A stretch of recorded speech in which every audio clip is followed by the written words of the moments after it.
Ano, mainit si Binoy, eh. Oh, nagrereklamo si Binoy, mga bossing, "Chief, amo sir, sa mga vlogger daw po."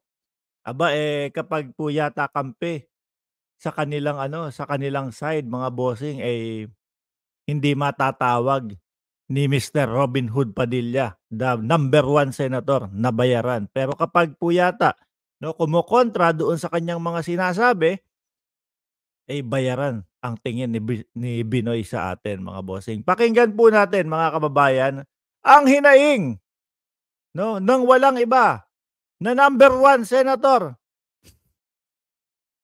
Lintik na 'yan, nagsisisi ako bakit ko binoto ito, eh. Oh, Mr. Robin Padilla.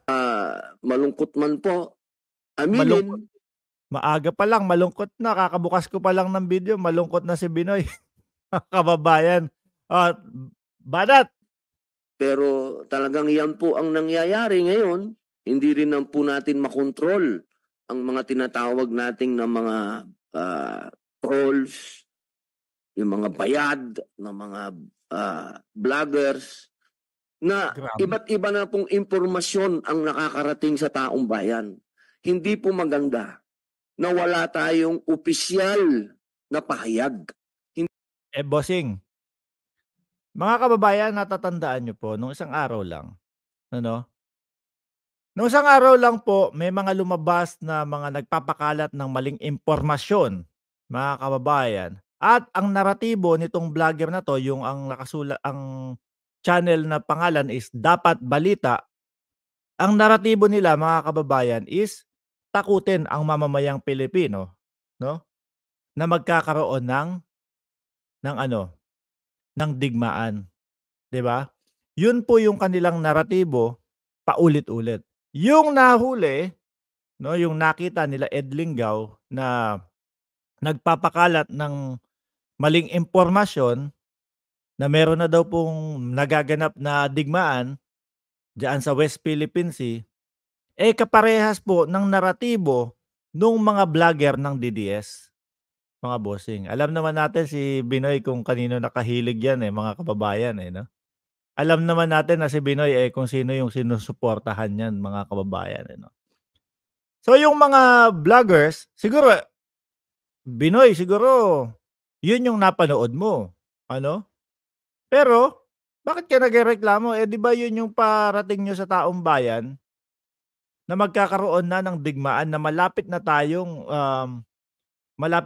dumating sa digmaan, eh, yung ibang vlogger niyo nga digmaan na ang ano, kumbaga may kanyunan na daw po, may ganito na, nagkagantihan na daw po, eh, wala naman pong katotohanan yun.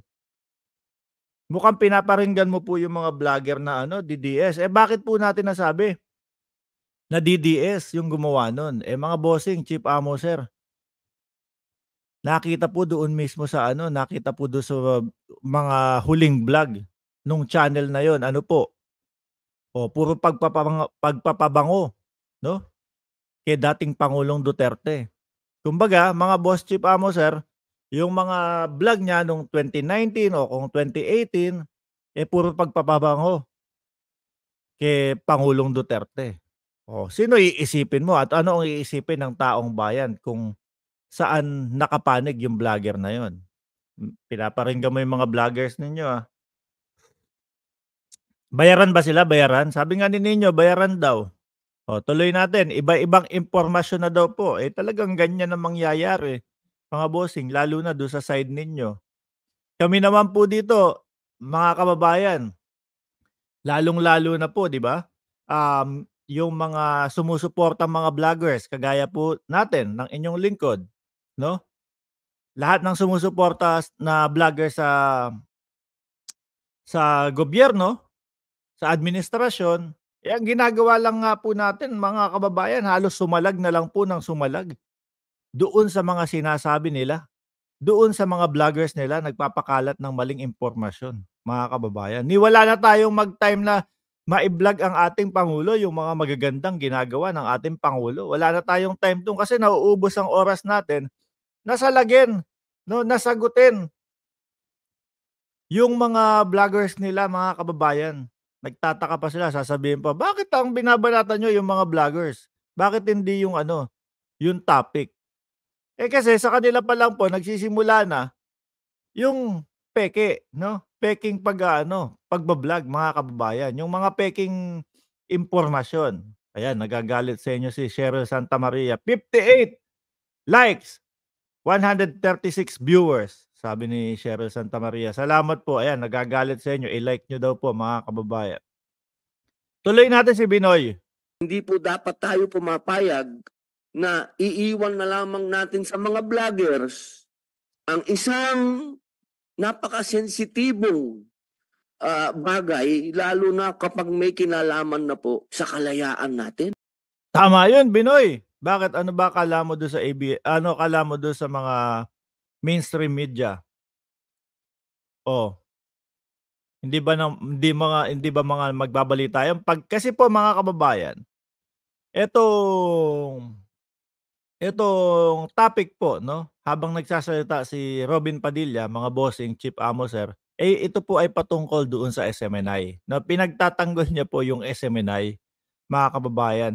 Gusto niyang ipamukha yata sa taong bayan na 'pag natanggal na o 'pag wala na, sarado na, tegi na, done na, zero na ang SMNI, mga bossing, eh, vloggers na po ang talagang magbabalita.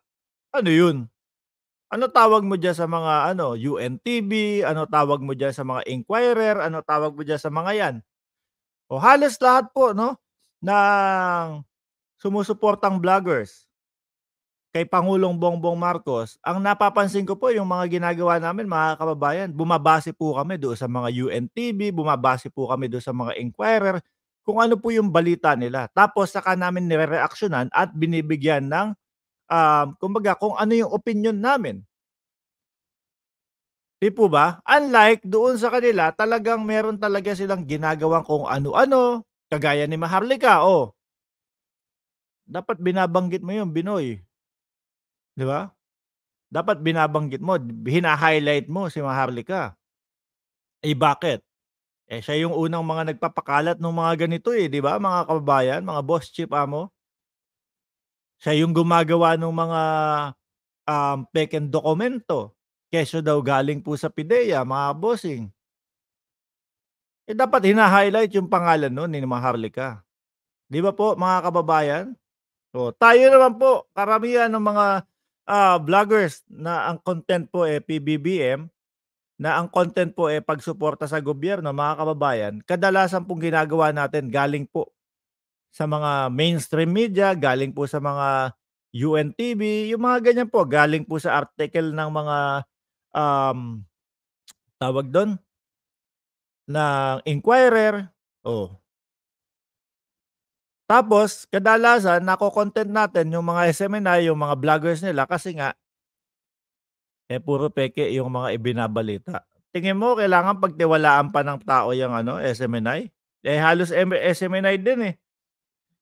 Pagka nagbalita ng tungkol sa West Philippine Sea akala mo magbobombahan, mag-aano na, eh, maglalabanan na, eh. Oh, talagang dapat isarado yan, Binoy. Hindi po pwede.